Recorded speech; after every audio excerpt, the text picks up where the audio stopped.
Well, as Israel continues to intensify its airstrikes, the IDF has said that it has attacked targets of the terrorist organization, the Hezbollah, as well. Now, this includes a military compound and an observation post that is used by the Hezbollah. The IDF aircraft also attacked a terrorist squad operating in the border area and destroyed weapons in its possession. The IDF says that it has continued to attack dozens of terrorist targets throughout the Gaza Strip.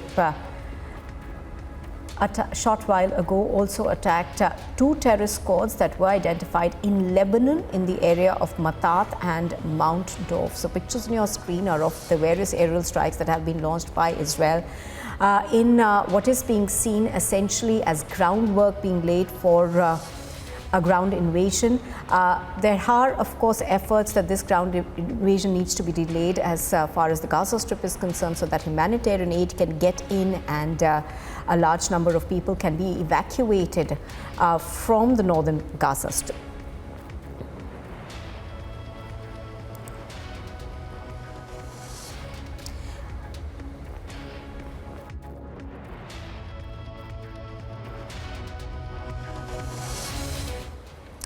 Now, the Israel Defense Forces Yahalom unit has collected explosives and weapons of what they say were left behind by Hamas terrorists and were used in the October 7 massacre. Soldiers discovered a child's school bag lying in the field. The bag was bloody.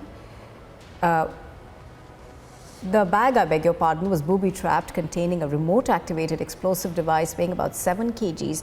This, according to the IDF. The Hamas purposefully chose to booby-trap a child's backpack with the hope of well-intentioned civilian would pick it up. So those are pictures on your screen that have been released, of course, by the IDF of the kind of terror that was unleashed on the 7th of October in the raids that were launched by terrorists into Israel. Pictures on your screen are of the kind of weapons and ammunition that have been found on the terrorists who were, of course, killed in fighting with the Israeli forces later on. What we're given to understand is that Israel thinks that these terrorists intended to take hostages and stay on for as long as they could. But the operation from the IDF lasted about 4 days when they were able to clear off the villages on the Israel-Gaza border, which were essentially taken by the Hamas.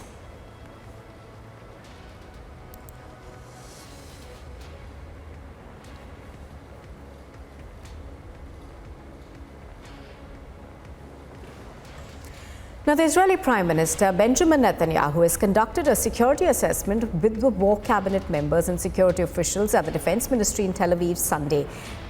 Taking to his official social media, X, Israeli Prime Minister's office tweeted that the Prime Minister is currently holding a security assessment at the Kiryat in Tel Aviv, together with members of the war cabinet and senior security establishment officials. Now, we have, of course, seen several of these war meetings that have been on, even as hundreds of these soldiers still stay amassed at the Gaza border. מה שמעתי עכשיו מהמפקדים שלכם זה דבר חשוב מאין כמוהו. אתם הורגים אנשי חיזבאללה שמנסים לתקוף את קו החזית שלנו. אני לא יודע עכשיו, כשאני נמצא איתכם, אני לא יכול להגיד לכם כרגע אם חיזבאללה יחליט להיכנס בצורה מלאה למלחמה. אם חיזבאללה יחליט להיכנס למלחמה, הוא יתגעגע למלחמת לבנון השנייה. הוא יעשה את טעות חייו. ואנחנו נכה בו בעוצמה שהוא לא יכול אפילו לדמיין. והמשמעות לו ולמדינת לבנון היא הרסנית. אבל אנחנו ערוכים לכל תרחיש. מה שאתם עושים פה ומה ששמעתי עכשיו מהמפקדים שלכם זה דבר חשוב מאין כמוהו. אתם הורגים אנשי חיזבאללה שמנסים לתקוף את קו החזית שלנו. אני לא יודע עכשיו, כשאני נמצא איתכם, אני לא יכול להגיד לכם כרגע אם חיזבאללה יחליט להיכנס בצורה מלאה למלחמה.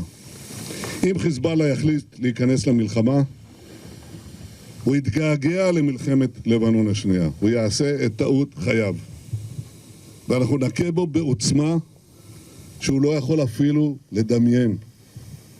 והמשמעות לו ולמדינת לבנון היא הרסנית. אבל אנחנו ערוכים לכל תרחיש.